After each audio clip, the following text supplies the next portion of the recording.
Now, the governor of California has signed a law requiring U.S. presidential candidates to release 5 years of tax returns, this before they can appear on the state's ballot. The move is aimed squarely at the U.S. president. Donald Trump has failed to release his tax returns. In the run-up to the election in 2016, he suggested he would release his tax returns once an IRS audit was completed. All we're requiring is people that aspire to be president, it's not about one person, they have to disclose their tax returns, address issues of self-dealing, conflicts of interest, requiring that regardless of political party. You choose to do the right thing, you could choose not to do the right thing. I think this law is an appropriate law, and I'm glad California is leading the nation in transparency and appropriate financial disclosure.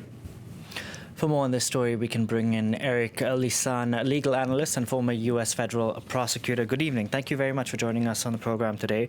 What is this law trying to do? Well, as you indicated, it is exactly trying to get President Trump to disclose his tax returns, which has been a source of great frustration for much of the United States since he announced his candidacy back in 2015. At first, he said he would disclose them, but for the fact that they were under audit, but if that audit ever finished, that supposed audit, he would release them, but he never did. And as a result, he's the first candidate in many, many years not to have voluntarily disclosed these returns. With all the questions swirling about his connections to Russia and other dealings and reportings with the tax authority, people have many questions, and that's why California has enacted this measure, maybe the first of many states now. Is it legal for California's governor to do this? That is a great question, and really nobody can be quite certain how a court will look at this. There are strong arguments on both sides. There is a strong argument that it could be legal, but as also the former governor of California had Jerry Brown decided not to go along with the legislature's desires 2 years ago to enact a very similar law because he felt it might go too far. He didn't necessarily pronounce on the legality or constitutionality of it, but he thought it might be opening the door to things that weren't wise. But the U.S. Constitution only has certain requirements for candidates for presidency. This isn't one of them. So the opponents of the law, like Donald Trump, say that this law must be illegal because it's requiring him to do something that the U.S. federal Constitution doesn't require him to do.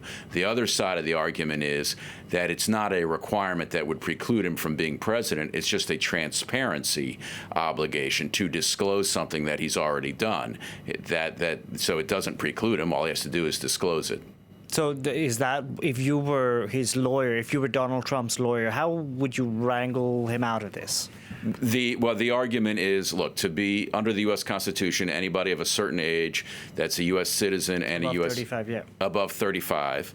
It's very simple, really. Anybody above 35 that's born in the United States. So, of course, Trump knows all about that because he accused Obama of not being born in the United States originally. And anybody that's a resident of the United States can be president. On the other hand, the argument is, yes, we're not adding anything to that. We're just saying that in the same manner that somebody has to present a petition with a certain amount of votes to demonstrate that they're a serious candidate, or has to file certain forms, or has to pay certain filing fees, then they must also disclose the tax returns that they filed. It doesn't make anything more complicated. It's just divulging something that's already been done.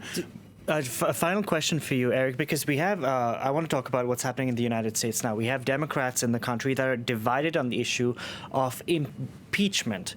We have the House Speaker, Nancy Pelosi, who'd rather let the investigative process take its course. How long will that process take? That's a great question because it's really dragging on and on and on.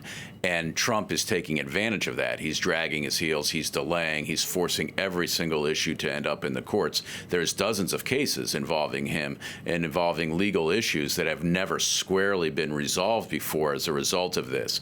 But the Speaker Speaker Pelosi is facing significant pressure to speed this up. She is viewed as being the one that's actually putting a brake on the process. That were it not for her, everything would be further along, specifically a so-called formal declaration of impeachment. If you look at the actual public declarations of congressmen, over 100 Democratic congressmen are now on the record as saying they support opening a formal impeachment. Indeed. Thank you very much, Eric Leeson there, for joining us on the program.